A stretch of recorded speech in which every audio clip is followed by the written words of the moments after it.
শীত শুরু হয়ে গেছে, উত্তরের হাওয়া দিচ্ছে, কনকন করছে হাত পা, শীতের পোশাক সব বেরিয়ে গেছে, কিন্তু শীতে ভ্রমণ করতে হবে। বাইরে আমরা বেরিয়ে পড়ছি, বাইরে মুভমেন্ট হওয়ার সঙ্গে সঙ্গে ঠান্ডা হাওয়াগুলো আমাদের নাক দিয়ে মুখ দিয়ে ঢুকছে, আর গলা খুসখুস, সর্দি, কাশি, জ্বর ইত্যাদি উপসর্গও তৈরি হচ্ছে।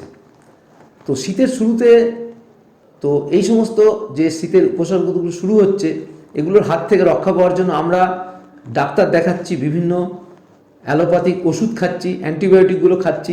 এগুলো খেলে সাময়িকভাবে সেটা ঠিক হচ্ছে, কিন্তু আমাদের অনেকেরই শরীরের ইমিউনিটি পাওয়ার ততটা ভালো না থাকার জন্য কিন্তু আমরা পুনরায় এটাতে আক্রান্ত হচ্ছি, এই সমস্ত সমস্যায় আবার আক্রান্ত হচ্ছি। কাজেই এই শীতে বিভিন্ন যে রোগের সম্ভাবনা, এগুলোর থেকে পার্মানেন্টলি মুক্তি পাওয়ার জন্য কিন্তু একমাত্র ভরসা হচ্ছে আয়ুর্বেদ। প্রাচীন আয়ুর্বেদ শাস্ত্র, এই শাস্ত্রে আমাদের শরীরের ইমিউনিটি পাওয়ার বাড়াবার জন্য নানান ব্যবস্থার কথা বলা হয়েছে। তো এই ভিডিওতে আমি সেটাই আলোচনা করছি যে শীতের দাওয়াই আয়ুর্বেদ। আয়ুর্বেদ শাস্ত্রকে ফলো করে আমাদের চারিপাশে যে সমস্ত গাছগাছরা রয়েছে, এগুলো থেকে আমরা কিভাবে সেইগুলো ব্যবহার করে আমাদের শরীরের অনাক্রম্যতা বা ইমিউনিটি পাওয়ারকে জাগ্রত করব, সেই নিয়ে হচ্ছে আজকে ভিডিও। তাহলে আপনারা এই ভিডিওটা শেষ পর্যন্ত দেখবেন। আপনারা এই সমস্ত খাবারগুলো ব্যবহার করে, এই সমস্ত জিনিসগুলো ব্যবহার করে কিন্তু আপনারা ইমিউনিটি পাওয়ার তৈরি করতে পারবেন, এবং শীতে আপনারা নিশ্চয়ই এই সর্দি, কাশি, গলা খুসখুস, টনসিলাইটিস ইত্যাদি থেকে অনেকটাই দূরে থাকতে পারবেন।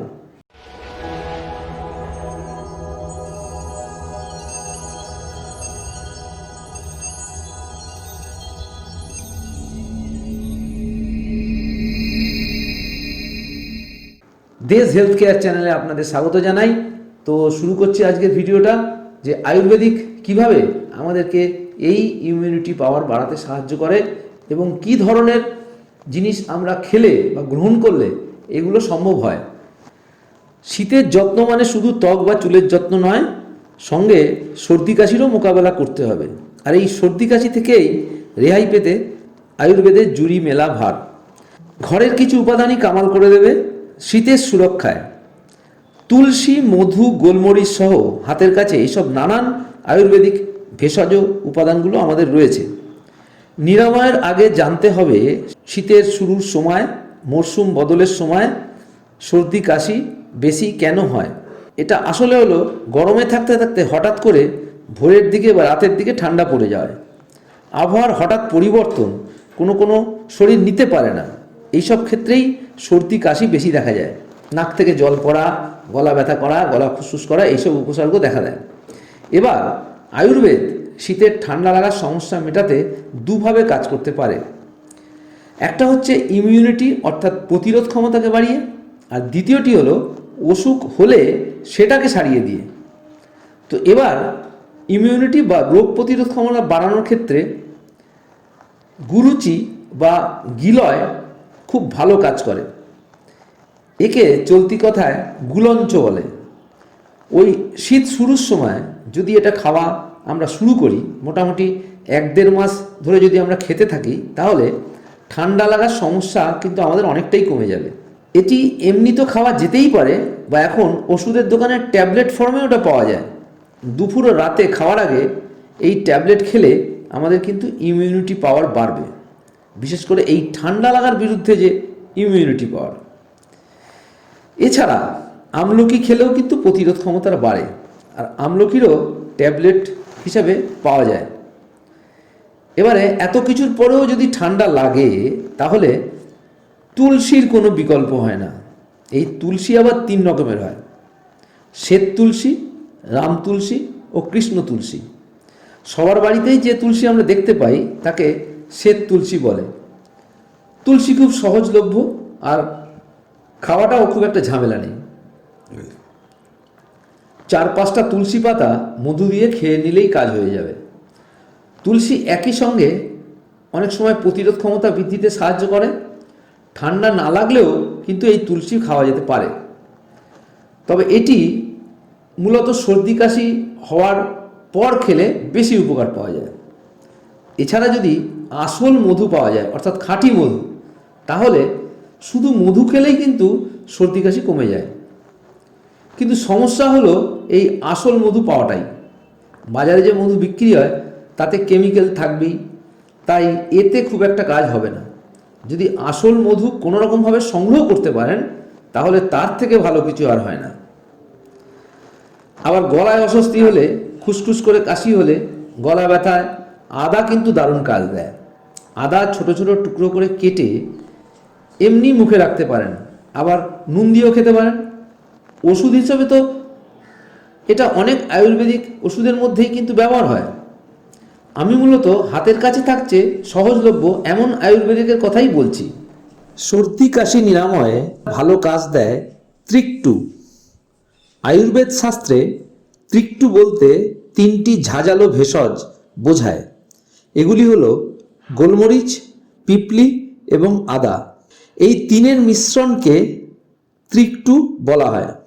পিপলি পিপেরাশি পরিবারভুক্ত এক প্রকার সুগন্ধি লতা জাতীয় গাছ, আর গোলমরিচ ও আদার গুণ তো আমরা এমনিই জানি। ত্রিকটু খুব ভালো ইমিউনিটি বুস্টার হিসেবে কাজ করে, প্রতিরোধ ক্ষমতাও বাড়ায়। এগুলি ওষুধের দোকানে পাওয়া যাবে গুঁড়ো হিসেবে। তবে ত্রিকটু বাড়িতে সেভাবে বানানো একটু শক্ত, তাই ঠান্ডা লাগা রুখতে হাতের কাছে থাকা এমনি গোলমরিচ গুঁড়ো মধুর সঙ্গে মিশিয়ে খাওয়া যেতে পারে। এছাড়া শুধু গোলমরিচ মুখে রাখলেও কিন্তু উপকার পাওয়া যাবে। গোলমরিচ তো সবার বাড়িতেই থাকে, তাই এটা সংগ্রহ করতে কোনো অসুবিধা নেই। আবার সর্দি কাশিতে যষ্টি মধুও খুব উপকারী। এই শব্দটার মধ্যে মধু থাকলেও এটা কিন্তু মধু নয়, তবে এর গুণাগুণ মধুর থেকে কোনো অংশে কম নয়। গলা ব্যথা দূর করার সঙ্গে এটা কণ্ঠনালীকে পরিষ্কার করতে খুব কাজ করে। যষ্টি মধু যদি এমনি চুষে খান তাহলেও গলায় আরাম পাওয়া যাবে। এছাড়া ট্যাবলেট হিসাবেও আজকাল যষ্টি মধু পাওয়া যাচ্ছে। এছাড়া ঠান্ডা লাগার প্রতিকারে দারচিনির ভূমিকাও কিন্তু কম নয়। দারচিনি চায়ের মতো গরম করে ফুটিয়ে খেতে পারেন, উপকার পাবেন। করোনার যখন বাড়াবাড়ি হয়েছিল তখন আমরা দারচিনি, লবঙ্গ, গোলমরিচ এগুলো ফুটিয়ে কাঢ়া বানিয়ে খাচ্ছিলাম, তো এটা অবশ্যই উপকারী। এটা কিন্তু প্রায় আমরা প্রত্যেক বাড়িতেই এটা করেছিলাম। তাই গোলমরিচ, মধু, দারচিনি, তুলসী ইত্যাদি একসঙ্গে ফুটিয়ে খাওয়া যেতে পারে। এটি শুধু যে রোগ প্রতিরোধ ক্ষমতা বাড়ায় তাই নয়, সঙ্গে সঙ্গে সর্দি কাশি হলেও তা সারাতে কাজ করে। তাই করোনা না থাকলেও শীতের মোকাবেলাতে কাঢ়ার উপর কিন্তু ভরসা রাখা যেতে পারে।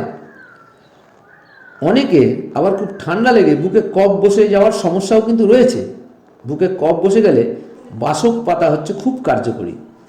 বাসক পাতা চায়ের মতো জলে ফুটিয়ে খেতে পারেন। আবার ওষুধের মতো দোকানে পাওয়া যায়, এটা যেভাবেই হোক খেলেই হলো। আসলে এই যে তুলসী দিয়ে মধু, গোলমরিচ, দারচিনি, বাসক এই সমস্ত ঘরোয়া আয়ুর্বেদিক ভেষজ মানুষ কিন্তু এমনিতেই সারা বছর খান না, শরীর খারাপ হলেই খান বেশিরভাগ ক্ষেত্রে। তাই বোঝা যাচ্ছে এদের প্রতিরোধ ক্ষমতা থাকার পাশাপাশি অসুখ সারানোর কিন্তু ক্ষমতা আছে। তাই শীতের সুরক্ষায় এই ঘরোয়া আয়ুর্বেদের উপর অবশ্যই ভরসা করতে পারেন। তো এতক্ষণ আপনারা শীতে কিভাবে সর্দি কাশি ঠান্ডা লাগাকে প্রতিরোধ করবেন এবং সর্দি কাশি ঠান্ডা লাগার ওষুধ হিসাবে আমাদের হাতের কাছে পাওয়া বিভিন্ন আয়ুর্বেদিক উপাদানকে কিভাবে ব্যবহার করবেন এ সংক্রান্ত ভিডিওটি দেখলেন। আপনারা এগুলো বাড়িতে ব্যবহার করে আমাকে অবশ্যই কমেন্ট করে এর ফিডব্যাকটা দেবেন। আশা করি আপনারা উপকৃত হবেন।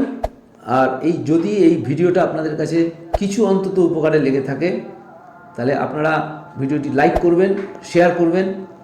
আমার চ্যানেলে নতুন হলে দেশ হেলথ কেয়ার চ্যানেলটা সাবস্ক্রাইব করে আমাকে ইন্সপিরেশন দেবেন, পাশের বেল আইকনটা প্রেস করে দেবেন আগামী দিনের ভিডিওর নোটিফিকেশান পাওয়ার জন্য।